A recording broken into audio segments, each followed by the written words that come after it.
امثال نامہ باب جو 18 آیات پر مشتمل ہے۔ حکمت نے اپنا گھر بنا لیا، اس نے اپنے 7 ستون تراش لیے ہیں، اس نے اپنے جانوروں کو ذبح کر لیا اور اپنی میں ملا کر تیار کر لی، اس نے اپنا دسترخوان بھی چن لیا، اس نے اپنی سہیلیوں کو روانہ کیا ہے، وہ خود شہر کی اونچی جگہوں پر پکارتی ہے، جو سادہ دل ہے ادھر آ جائے، اور بے عقل سے وہ یہ کہتی ہے آؤ میری روٹی میں سے کھاؤ اور میری ملائی ہوئی میں سے پیو۔ اے سادہ دلو باز آؤ اور زندہ رہو اور فہم کی راہ پر چلو۔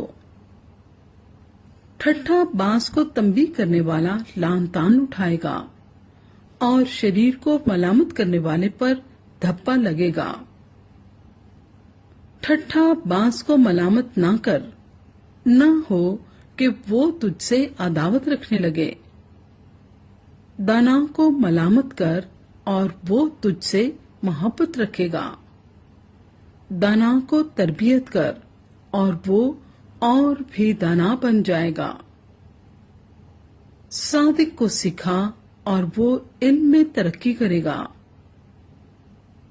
خداوند کا خوف حکمت کا شروع ہے اور اس قدوس کی پہچان فہم ہے،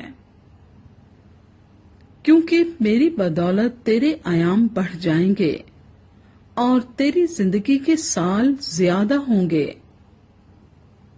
اگر تو دانا ہے تو اپنے لیے، اور اگر تو ٹھٹھا باز ہے تو خود ہی بھگتے گا۔ احمق عورت غوغائی ہے، وہ نادان ہے اور کچھ نہیں جانتی۔ وہ اپنے گھر کے دروازے پر شہر کی اونچی جگہوں میں بیٹھ جاتی ہے، تاکہ آنے جانے والوں کو بلائے جو اپنے اپنے راستے پر سیدھے جا رہے ہیں۔